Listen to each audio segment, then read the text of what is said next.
ವೇದಿಕೆ ಮೇಲೆ ಎಲ್ಲ ಹಿರಿಯರಿಗೂ ನನ್ನ ಪ್ರಣಾಮಗಳು ಅರ್ಪಿಸ್ತೇನೆ. ಇಲ್ಲಿ ಆನಂದ್ ಅವರು ಹೇಳಿದಾಗೆ 3 ಕಾರ್ಯಕ್ರಮಗಳ ಆಯೋಜನೆ ಮಾಡಿಕೊಂಡಿದ್ದಾರೆ. ಮೊದಲನೇದಾಗಿ ಜ್ಞಾನ ಎಲ್ಲರಿಗೂ ಜ್ಞಾನ ಕೊಡಲಿ ಅಂತ ನಾನೆಲ್ಲರಿಗೂ ಆಶಿಸ್ತಾ, ನನಗೂ ಮತ್ತು ಎಲ್ಲರಿಗೂ ಜ್ಞಾನ ಕೊಡಲಿ ಅಂತ ನಾನು ಒಂದು ಸ್ವಲ್ಪ ಸ್ವಾರ್ಥಿನಿ, ನನಗೊಂದು ಸ್ವಲ್ಪ ಜಾಸ್ತಿ ಜ್ಞಾನ ಕೊಡಲಿ ಅಂತ ನಾನು ಕೇಳ್ಕೊತೀನಿ. ಅದು ತಪ್ಪೇನಿಲ್ಲ, ಕೇಳ್ಕೊಳ್ಳೋಣ. ಆಮೇಲೆ ಇವತ್ತು ಮೊದಲನೆಗೆ ಆನಂದ್ ಸರ್ ಇದ್ರು, ಅವರು ಸೂಕ್ಷ್ಮವಾಗಿ ನನಗೊಂದು ಮಾತು ಹೇಳಿದ್ರು, ಜಾಸ್ತಿ ಟೈಮ್ ತಗೋಬೇಡಿ, ನಾವು ಸ್ವಲ್ಪ ಮಾತಾಡ್ತೀವಿ, ಆದರೆ ಇಂಜಿನಿಯರ್ ಏನೂ ಮಾತಾಡೋಂಥ ಕೆಲಸ ಇಲ್ಲ, ಏನಿದ್ರು ನೋಡಬೇಕಾಗುತ್ತೆ ಅಷ್ಟೇ. ಅದಕ್ಕೆ ಸರ್ ಎನ್ ವಿಶ್ವೇಶ್ವರ ಬಗ್ಗೆ ಎಲ್ಲರೂ ಹೇಳೋದು ಅವ್ರದ್ದೇ.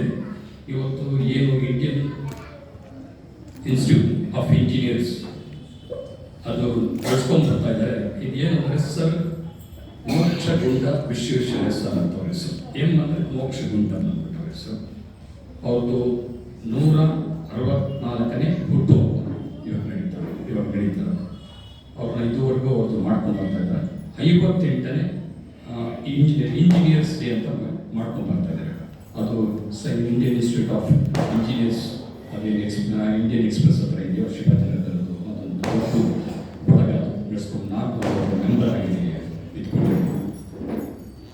ಅದು ಬಿಟ್ಟರೆ ಇವಾಗ ಎಲ್ಲರಿಗೂ ನಿಮ್ಗೆ ಗೊತ್ತಿರೋಂಗೆ ವಿಶ್ವೇಶ್ವರ ಅಂದರೆ ಇಂಜಿನಿಯರ್ಸ್ ಅಂದ್ರೇನು, ಏನಕ್ಕೋಸ್ಕರ ಅಂದರೆ ಒಂದು ಕನ್ನಂಬಾಡಿ ಕಟ್ಟಿ KRS. ಎಲ್ಲಕ್ಕಿಂತ ಇನ್ನೂ ಸಿಂಪಲ್ ಆಗಿ ಅಂದರೆ ನೀವೆಲ್ಲ ಇವತ್ತು ಬ್ಯಾಂಗ್ಳೂರಲ್ಲಿ ಇಷ್ಟೊಂದು ಟ್ರಾಫಿಕಲ್ಲಿ ಓಡಾಡ್ತಾರೆ, ಮೆಟ್ರೋ ನೋಡ್ತಾ ಇದ್ದೀವಿ, ಸ್ಟೇಷನ್ ಆ ಬ್ರಿಡ್ಜಸ್ 2 ಕಂಬಗಳು ಇವತ್ತು ಎಷ್ಟೆಷ್ಟು ಕಂಬಗಳಿದೆ ಗೊತ್ತು. ಅದರಲ್ಲಿ 2 ಕಂಬದ ಮಧ್ಯದಲ್ಲಿ 20 ರಿಂದ 24 ಸೆಗ್ಮೆಂಟ್ಸ್, ಒಂದೊಂದು ಯೂನಿಟ್ ಇರುತ್ತೆ. ಅದೆಲ್ಲ ಬೇರೆ ಯಾವ ಒಂದೇ ಯೂನಿಟ್ ಅಲ್ಲಿ ಅದೆಲ್ಲ ಪ್ರೀಕಾಸ್ಟ್ ಸ್ಟ್ರಕ್ಚರ್ಸ್. ಒಂದೊಂದು ಸೆಗ್ಮೆಂಟ್ ಒಂದು 40,000 ರಿಂದ 50,000 kg ಇರುತ್ತೆ ಒಂದೊಂದು ಸೆಗ್ಮೆಂಟ್ಸ್. ಅದು ಡೆಡ್ ಲೋಡ್, ಅದರಲ್ಲಿ ಲೈವ್ ಲೋಡ್, ನಾವು ಓಡಾಡ್ತಾರಂಥ ಗಾಡಿಗಳು ಇವೆಲ್ಲ. ಸೊ ಅಷ್ಟನ್ನು ಅವರು ಜೋಡಣೆ ಮಾಡಿ ಹೈ ಟೆನ್ಸಿಟಿ ಟೆಂಡನ್ಸ್ ಕಾರ್ಬನ್ಸ್ ವೈರಿಂದ ಬಿಗ್ದು ಕಟ್ಟಿಟ್ಟಿರ್ತಾರೆ. ಆದರೆ ನಾವೇ ಆ್ಯಕ್ಚುಲಿ ಒಂದೊಂದು ಟೈಮ್ ಹೋಗ್ಬೇಕಾದ್ರೆ ನಾನೇ ಕಟ್ಟಿ ನೋಡಿ ಹಿಂಗೆ ಮಾಡಿರ್ಬೋದಿಲ್ಲ ಅಂತ ನಮಗೂ ಒಂದು ಆಶ್ಚರ್ಯವಾಗಿರುತ್ತೆ. ಸೊ ಇವೆಲ್ಲ ಇಂಜಿನಿಯರ್ಗಳ ಪ್ರತಿಯೊಂದು ಭಾರತ ದೇಶ ನಾವು ಎಲ್ಲಿಗೆ ನಡೆಸ್ತಾ ಇದ್ದೆ. ಭಾರತ ದೇಶದಲ್ಲಿ ಇಂಜಿನಿಯರ್ಸ್ ಡೇ ಅಂತ ಹಮ್ಮಿಕೊಂಡಿದ್ದಾರೆ. ಆದ್ದರಿಂದ ನಾನು ಇನ್ನೆರಡು ಮಾತಾಡೋಕೆ. ಆಮೇಲೆ ಇವಾಗ ಬಿರ್ಲಾ ಅನ್ನೋ ಗ್ರೂಪ್ ಅವರು ಬಾಂಬೆಲಿ ಹೊಸದೊಂದು ಪ್ರಾಜೆಕ್ಟ್ ಲಾಂಚ್ ಮಾಡಿದ್ದಾರೆ. ಅದು ಬಂದ್ಬಿಟ್ಟು 76 ಮಲ್ಟಿ-ಸ್ಟೋರಿ ಬಿಲ್ಡಿಂಗ್. ಅದು ದುಬೈ ಇರೋದ ಟೆಕ್ನಾಲಜಿ ತಂದಿದ್ದಾರೆ. ಅದು ರಿವಾಲ್ವಿಂಗ್ ಬಿಲ್ಡಿಂಗ್ ಅಂತ ಫಸ್ಟ್ ಒಂದು ಮಾಡಿದ್ರೆ ಫೇಲ್ಯೂರ್ ಆಗಿತ್ತು. ಇವಾಗ ಅಲ್ಲಿ ಯಾರ್ಯಾರು ಅಪಾರ್ಟ್ಮೆಂಟ್ ತಗೋತಾರೋ 28 days to 30 days ಅವ್ರ ಮನೆ ಪೂರ್ವಕ್ಕಿದ್ರೆ ನೆಕ್ಸ್ಟ್ ಅದು ಪಶ್ಚಿಮಕ್ಕೆ ಬಂದ್ಬಿಟ್ಟೆ, ಅಂದರೆ ಮನೆಯೇ ರೊಟೇಟ್ ಆಗ್ತಾ ಇದೆ. ಅಷ್ಟು ಸ್ಲೋ ಮೋಷನ್ ಹೈ ಟೆನ್ಸಿಟಿ ಪಿಸ್ಟನ್ ಇದರಿಂದ ಮಾಡ್ತಾ ಇದ್ದಾರೆ. ಇದೆಲ್ಲ ಅದು ಬಂದಲೇ ಇಂಜಿನಿಯರ್ಸ್ ಅಂದರೆ ಅದ್ಭುತ ಏನಂತ ಎಲ್ಲರಿಗೂ ಗೊತ್ತಾಗುತ್ತೆ. ಆಮೇಲೆ ನಮ್ಮ ಬಗ್ಗೆ ಆನಂದ್ ಸರ್ ಬಗ್ಗೆ ನಾವು ಹೇಳಬೇಕಾಗಿಲ್ಲ.